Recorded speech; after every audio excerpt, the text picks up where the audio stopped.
A way to create with the world around you is to collect inspiration, visuals, ephemera, To your left. and then throw it all into your scrapbook. It's a way to collect memories, but in an exceptionally artistic, crafty, and personalized way. Let's make 18 pages in my scrapbook together. Hello, welcome to a new video. I'm excited. We're going to do a very hefty scrapbooking session today. If you're not interested in any of the spreads, just skip ahead because there's going to be more. I bought this tiny skinny journal. It's very excitingly going to turn into my very first traveling scrapbook, which me and 7 other women around Canada are going to travel the sketchbook between and do interactive and fun little bits in here. I'm a 28-year-old mixed media artist, by the way. My name is Callie, and I really love to try different mediums, and I love to incorporate my art into my scrapbook pages as well. I also want to put a couple of spreads into this big guy, which is my first ever actual scrapbook that I've had. Look at how thick it is. In here, I want to do some spreads that are about my BC trip. I have a bunch of ephemera still from my trip that I want to do some fun little spreads in here. And I was also thinking to do a artist wrapped, a yearly recap thing. It's really fun to do for my business and to just set some other goals, a little bingo sheet for the next year. I drew her and him at the gallery, and then I wanted to add some more scrapbooking stuff, adding the tickets in, and I thought it'd be cute since I wanted the ticket to go here and it covered her face. I would add another face on top. How do you guys keep your ephemera stored? In the last couple years, I started basically creating memory boxes like this, and now I have 2. One of them holds ephemera and one of them holds stickers. I just got Martina's new book for Christmas, some junk journaling prompts, and whenever I'm doing my scrapbooking now, I always love to pull it out so that I can get little inspirations here or there. Like this one, I was doing a kind of watery, beachy type spread, and it's more like lagoon. And I thought I was wondering what's something I could add. I literally wanted to glue shells in there. I'm so obsessed with gluing 3D things in there. I got into it with buttons, and now it's add lace and add all these little bits, and then I'm I can't glue shells in. I literally shouldn't. So I saw this prompt to etch out the design of the shell or something that has a very tactile feeling. It took me a little while to get the hang of it, but I feel it's the perfect addition to a spread like this. I've also been using full-fledged photos in here as a way to kind of save my memories. I think it's so cool to combine photos with scrapbooking. It's almost like you're making an album, but you're making it so much more than an album. I had a bunch of different ephemera saved from my BC trip. I find it fun to figure out ways to put it all together. I kind of did it based off of the nature elements.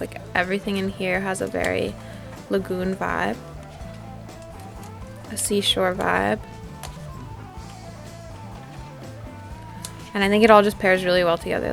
I think the spread turned out really cute, and it makes you feel you can smell the salty air, and you can find and hunt for shells like we were doing. We were also hunting for crabs. It was actually really silly because I told my Omi that I wanted to go to the lagoon to hunt for crabs, just for fun, flipping rocks and being oh my gosh, cute. And she was what for? What would you possibly want to do that for? So we finally got her down there, and then she was ah, every time the rock would flip, she'd be there's a crab, there's a crab.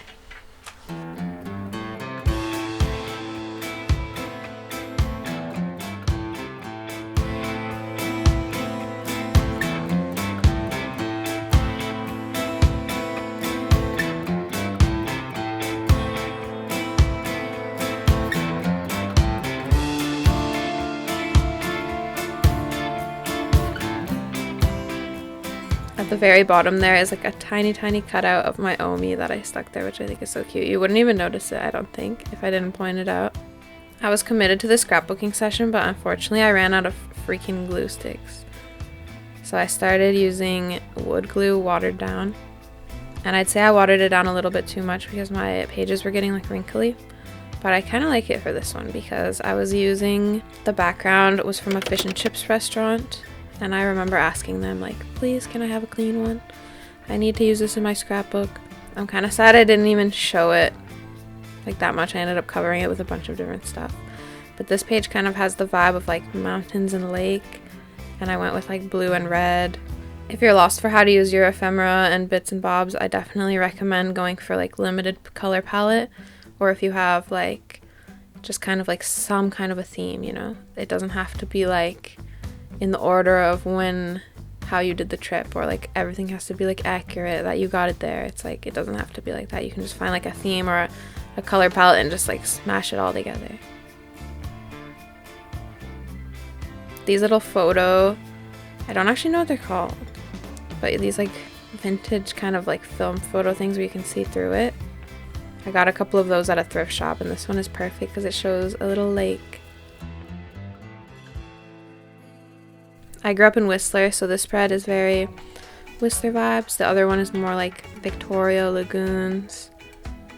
And yeah, if you go to Whistler, it's like lakes everywhere, mountains everywhere, like this kind of sporty vibe. So that's what I was going with this page. My go-to technique is just starting with like the biggest pieces, like the background pieces, to fill the white space, and then doing like medium-sized things, and then at the end adding all the tiny details like little stickers and stuff like that.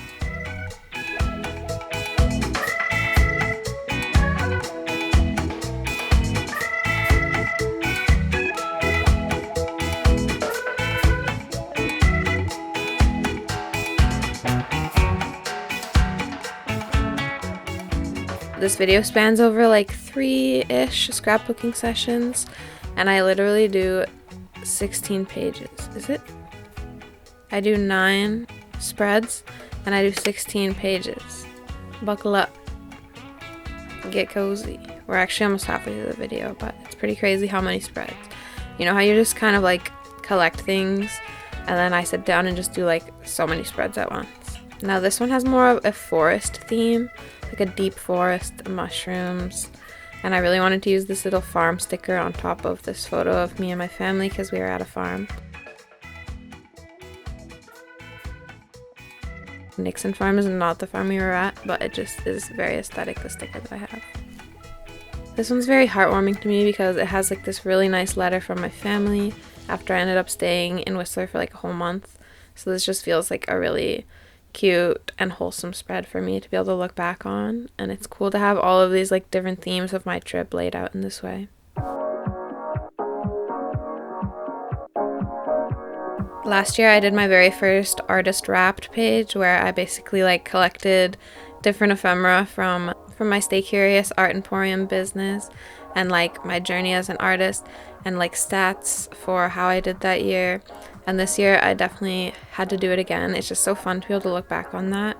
It's like cool to do the interactive parts, like adding like a bingo sheet so you can cross out what you accomplished.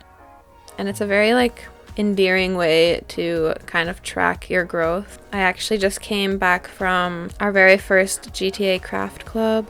Let me tell you, it was like the best time ever. I'm so happy with how it turned out. We did a Galentine's theme, and I made a specific Galentine's scrap sheet that everybody could use, which is this product that I make.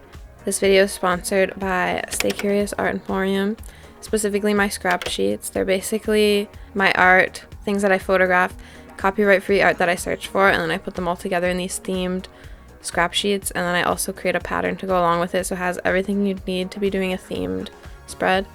For example, it's Valentine's Day and you have some photos and a little bit of ephemera from your evening, and then you come back and you use the scrap sheet to kind of like enhance the things that you already have and turn it into a full spread. Valentine's Day one is my favorite one I've done so far. It's going to be released this February 2026, and there's also going to be a big sale on scrap sheets on my Etsy, so make sure you go check that out. We're going to head back into this gigantic chunky scrapbook in a second, but let's take a break and move over to my smaller one. This is a new one that I bought specifically as a traveling scrapbook, which is going to be like sisterhood of the traveling scrapbook. I got into this group where we're doing a bunch of traveling sketchbooks all around Canada, and we're like, every month we ship it to the next person, and it is so exciting. Oh my god. All these little like crafting groups and traveling scrapbook is like my dream life. So I first started with like whimsy prompts that in case anybody wanted inspiration. And once again, a good go-to is just doing some kind of a limited color palette. collecting all the stuff that I have that feels like it matches together. This time I chose orange and blue. And I wanted to make a really cute opening sign-in page since this is such a rare experience. I want to be able to see like who's signing in, how long they had it for, and like it's gonna be so satisfying to be able to look back at this once it comes back to me at the end of the year and see everybody's names in there and everything that they added in. I also feel like it's a really unique opportunity to be doing these interactive scrapbooking pages with other people. I just don't think it's something that happens that often. And like now I can create these spreads like this diner spread that's specifically meant to be interactive with other people, so that when they receive the book they can add in like their own diner meals, for example. I have so many interactive ideas for traveling scrapbooks. As soon as I knew I was going to be in one, I started like brainstorming all these different ideas, and I feel like food related ones are really fun because you can do so many different themes. Like you could do a picnic, you could do like high tea.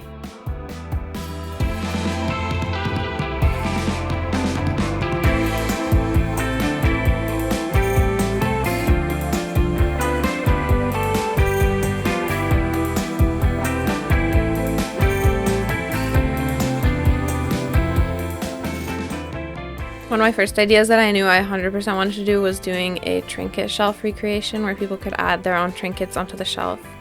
And then I thought, why not also do house shelves, so it's kind of like adding your items on the shelf and then adding your trinkets onto the trinket shelf.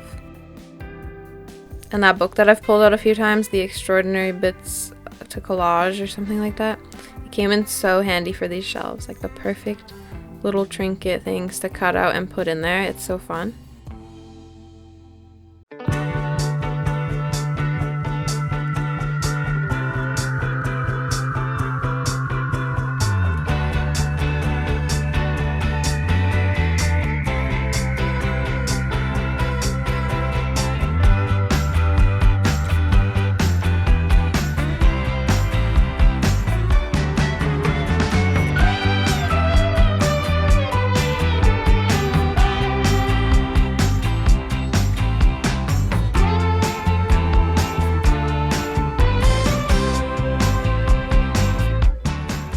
My trinket shelf is actually full at this point, which I didn't think would ever happen, or at least wouldn't happen for a long time, but it did. Alright, let's head back to the big one so that we can fill out the very last of my wrapped.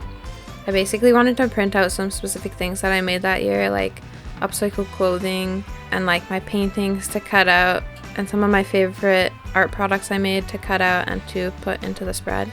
And I'm really excited about how my art emporium did this year. I'm feeling really motivated and excited about like making new products and updating my Etsy and just overall continuing to do other things that I usually do, like markets and retail shops. I wrote down all my stats for things that I did that year, and I wrote down a little blurb about how my year went, and I also did the bingo sheet again, which is a must do because it's literally so fun to go back and fill out the bingo sheet. I wanted it to kind of look like a newspaper with all these little articles, except for all the articles are directly related to things that I create or things that I'm inspired by.